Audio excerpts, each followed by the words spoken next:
Hi guys, welcome to సైన్మా లోకం. కొడక్క ఇప్పుడు రారా రారా కొడక్క. కరెక్టే, ఫ్యూచర్లో ఎప్పుడైనా రాజమౌళి దొరకచ్చేమో కానీ రావిపూడి మాత్రం దొరికే ఛాన్సే ఎక్కడా కనిపించడం లేదు. నోట్: ఈ సినిమా మీరు చూసేంతసేపు బ్రెయిన్లో లాజిక్స్ అనే డిపార్ట్మెంట్ని బ్లాక్ చేస్తే తప్ప మీరు ఈ సినిమాని ఎంజాయ్ చేయలేరు. సో మూవీ విషయానికి వస్తే నాకు నచ్చింది మావా, డీసెంట్ ఎనఫ్.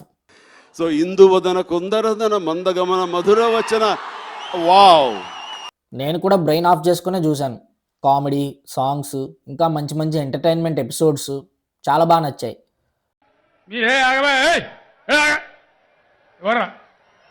స్టోరీ విషయానికి వస్తే మన శంకర్ వరప్రసాద్ గారు అలియాస్ చిరంజీవి ఒక ఎన్ఎస్జీ కమాండర్. తన పాస్ట్లో రిలేషన్షిప్లో జరిగిన గొడవల వల్ల డివోర్స్ తీసుకుంటారు. కానీ తర్వాత మళ్ళీ ఎలా కలిసిపోతారు, అలా కలిసిపోవడానికి అంత స్ట్రాంగ్ రీజన్స్ ఏంటి అనేదే సినిమా. చాలా చిన్న story line, but entertaining and ఎంగేజింగ్గా చెప్పడంలో అనిల్ రావిపూడి దిట్ట కాబట్టి ఈజీగా లాగేశాడు సినిమాని. ఫస్ట్ హాఫ్ అంతా character introductions, conflict establishments, relationship journey ఇలా ఎక్స్ప్లోర్ చేస్తూనే కామెడీ, మంచి సాంగ్స్ అండ్ లైట్ హార్టెడ్ ఎమోషన్స్తో స్టోరీని డ్రైవ్ చేశారు. ప్రీ ఇంటర్వెల్లో ఒక ట్రిగ్గరింగ్ సీన్ ఉంటుంది. అది మళ్ళీ ఇంటర్వెల్లో పే ఆఫ్ అయ్యేటప్పుడు థియేటర్ మొత్తం ఎంజాయ్ చేశారు తరోగా. ఆ total triggering and pay of sequences మంచిగా డిజైన్ చేసుకున్నాడు అనిల్ రావిపూడి. బాగా పేలయ్యి కూడా థియేటర్లో. అలా ఒక మంచి నోట్తో ఇంటర్వెల్ ల్యాండ్ చేశారు. దాని గురించి ఎక్కువ చెప్తే స్పాయిలర్ అయిపోద్ది, సో అందుకే ఎక్కువ రివీల్ చేయట్లేదు. ఇంకా సెకండ్ హాఫ్ కొంచెం టిట్ ఫర్ టాట్ గేమ్లా స్టార్ట్ అయ్యి ప్రీ క్లైమాక్స్ వరకు అలానే వెళ్తుంది. మళ్ళీ వెంకటేష్ వచ్చినప్పటి నుంచి పేస్ కొంచెం స్పీడ్ అందుకొని Venky and Chiru combination scenes నుంచి బాగా వర్కౌట్ అవుతుంది అండ్ తరోగా ఎంజాయ్ చేయొచ్చు అందరూ. అలానే సాంగు, దానికి వెరీ నెక్స్ట్గానే క్లైమాక్స్ ఫైట్. అంతే, ఒక టిపికల్ కమర్షియల్ తెలుగు ఫిలిం ఫార్మాట్లోనే ఎండ్ అవుతుంది సినిమా. పాజిటివ్స్ విషయానికి వస్తే ఆఫ్టర్ రాడ్ Bhola Shankar and poor performance. ఎందుకు సార్ పాతగాయని మళ్ళీ రేపుతారు? చిరు ఈజ్ బ్యాక్. తన పర్ఫార్మెన్స్లో ఆ ఎనర్జీ కానీ, డ్యాన్స్ కానీ, ఎమోషన్ సీన్స్ కానీ, వాట్ నాట్ అన్నీ కుమ్మేశాడు. మిడిల్ క్లాస్ మెంటాలిటీ ఉన్న ఒక టిపికల్ హస్బెండ్ బిహేవియర్ని బాగా రెప్లికేట్ చేశాడు స్క్రీన్ మీద. అది మాత్రం హైలీ అప్రిషియబుల్. నెక్స్ట్ పాజిటివ్ ఏంటంటే, ఇలాంటి రిలేషన్షిప్ కాన్ఫ్లిక్ట్ క్యారెక్టరైజేషన్స్కి నయనతార పెట్టింది పేరు తమిళ్లో. ఆల్రెడీ అజిత్, రజనీకాంత్, విజయ్ లాంటి వాళ్ళతో సిమిలర్ క్యారెక్టర్సే చేసింది. సో తన క్యారెక్టర్లో నాకు పెద్ద కొత్తదనం ఏం కనిపించలేదు, బట్ స్టిల్ తనే యాప్ట్గా సూట్ అయింది అని కూడా అనిపించింది. So it's nice. ఇంకా అదర్ కాస్టింగ్ కూడా బాగానే చేశారు ఉన్నంతలో. వెంకీ మాత్రం యాజ్ యూజువల్ స్క్రీన్ మీద ఉన్నంతసేపు ఆ ఎనర్జెటిక్ వైబ్, ఇంకా బ్రూటల్గా చెప్పాలంటే చిరుని కూడా డామినేట్ చేసేస్తాడు కొన్ని సీక్వెన్సెస్లో. మ్యూజిక్ వైజ్ కూడా సాంగ్స్ బాగున్నాయి. స్టోరీకి, ఆ క్యారెక్టర్ మాడ్యులేషన్ అండ్ బిహేవియర్ ప్యాటర్న్కి తగ్గట్టుగానే లిరిక్స్ అండ్ ట్యూనింగ్స్ బాగా వచ్చాయి. ఇక final crafts man Anil Ravipudi. ఇప్పటి వరకు 8/8 సూపర్ హిట్స్, ఇప్పుడు 9/9 విత్ 100% సక్సెస్ రైట్. తను క్రింజ్ అని, అదని, ఇదని చాలానే అంటుంటారు, అయినప్పటికి కూడా but I like him and I admire his work. ఎందుకంటే తన ప్రోడక్ట్ని ఫాల్స్ ప్రామిసెస్ చేయడు. ఎప్పుడు చేసింది ఎలాగోలా సేల్ చేసేయాలనే డైరెక్టర్ కూడా కాదు. తన స్ట్రెంగ్స్ ఏది ఏంటి అనేది తనకు బాగా తెలుసు.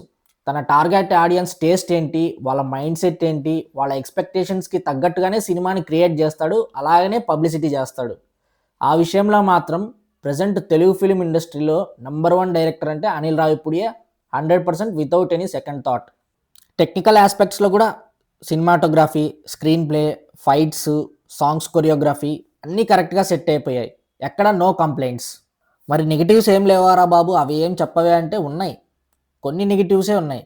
నెగిటివ్స్ పూర్తిగా విషయానికి వస్తే బ్యాక్గ్రౌండ్ స్కోర్ అంత ఇంప్రెసివ్ ఏం కాదు, కానీ మరీ దరిద్రంగా అయితే లేదు, యావరేజ్ స్టఫ్, పర్వాలేదు అంతే.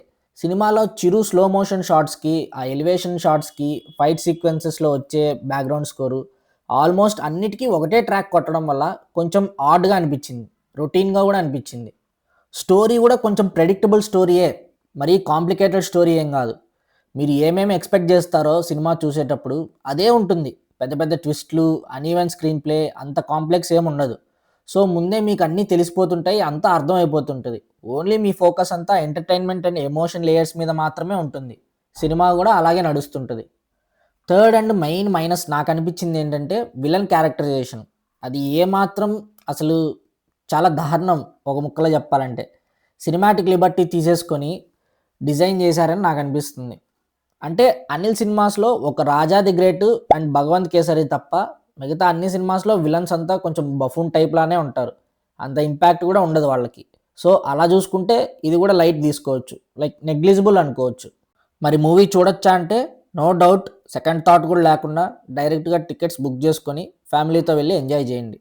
మళ్ళీ చెప్తున్నా, నోట్, యూత్ యంగ్స్టర్స్ అయితే బ్రెయిన్లో లాజిక్స్ గురించి ఆలోచనే చేయకుండా ఉంటే మీకు కూడా నచ్చుతుంది, లేదంటే నచ్చదు, లైట్ తీసుకోండి.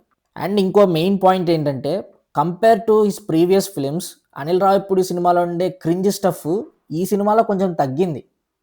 ప్రాక్టికల్గా చెప్పాలంటే చాలా తగ్గిందని చెప్పొచ్చు. ఇక మీరు కూడా మూవీ చూసుంటే మీ ఒపీనియన్ కింద కామెంట్స్లో మాతో చెప్పండి. అలానే వీడియోని లైక్ చేయండి, షేర్ చేయండి, సబ్స్క్రైబ్ చేసుకోవడం మాత్రం అస్సలు మర్చిపోకండి. That's it for today. Signing off, yours సైన్మాలోకం. Thank you. Good night.